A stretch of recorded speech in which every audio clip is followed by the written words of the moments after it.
বাইহাটা চাৰিআলিত ২৭ নং ৰাষ্ট্ৰীয় ঘাইপথত নিৰ্মাণৰত উৰণীয়া সেতু খহি পৰা ঘটনাৰ গোচৰ ৰুজু কামৰূপ প্ৰশাসনৰ বাইহাটা চাৰিআলি আৰক্ষী থানাত ৬৩/২৪ নম্বৰত গোচৰ ৰুজু নিৰ্মাণৰত প্ৰতিষ্ঠান নিৰ্মল ইনফ্ৰাৰ বিৰুদ্ধে আৰু এই গোচৰৰ ভিত্তিত বাইহাটা চাৰিআলিৰ আৰক্ষীয়ে ধৰ্মেন্দ্ৰ জোনাক ডেকা অমল অৰ্জুন সুবোধ কুমাৰ সুমন আৰু ইব্ৰাহিম আলীক গ্ৰেপ্তাৰ কৰে অভিযুক্ত কেইজনক কামৰূপ আৰক্ষীয়ে ৰঙিয়া মহকুমা ন্যায়িক দণ্ডাধীশৰ আদালতত হাজিৰ কৰাৰ পিছত আদালতে অভিযুক্ত কেইজনক ন্যায়িক জিম্মালৈ প্ৰেৰণ কৰে উল্লেখযোগ্য যে ৰাষ্ট্ৰীয় ঘাইপথত নিৰ্মাণৰত উৰণীয়া সেতুৰ বিম খহি মৃত্যু হৈছিল ৰঙিয়াৰ ওচৰৰ সন্দিকৰৰ এগৰাকী চানা ব্যৱসায়ীৰ একচুৱেলি এইটো এটা চমটো কেছ ৰেজিষ্টাৰ কৰিছিলে আইৱে অচিয়ে আমাৰ বাইহাটা চাৰিআলিৰ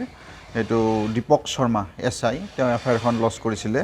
আৰু সেই মৰ্মে আজি আনিছিলে আপোনাৰ ধৰ্মেন্দ্ৰ তাৰপিছত আনিছিলে অমল অৰ্জুন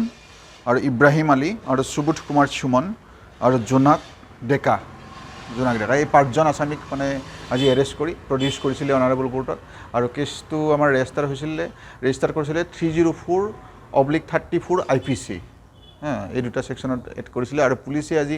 যিজন আইও আহিছিলে অচি নিজে আহিছিলে অচিয়ে মানে 3 দিন পুলিচ কাষ্টডি বিচাৰিছিলে আমি বেল পিটিশ্যনৰ লগতে পুলিচ কাষ্টডি কাৰ্টেল কৰাৰ কাৰণে এটা পিটিশ্যন আমি দিছিলোঁ আৰু মহামান্য আদালতে আজি আমাৰ অনাৰেবল SDJM কোৰ্টে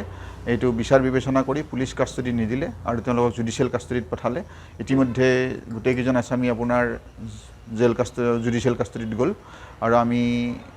এই কেছটো যিটো দিছিলে এইটো যেনেকুৱা ধৰণৰ ঘটনা ঘটিছিলে তেনেকুৱা ধৰণৰ ঘটনাৰ লগত যিখন এফআইআৰ পুলিচে দিছিলে এই এফআইআৰখনৰ ওপৰত বেছ কৰি মহামান্য আদালতে তেওঁলোকক জুডিচিয়েল কাষ্টডিত পঠাইছে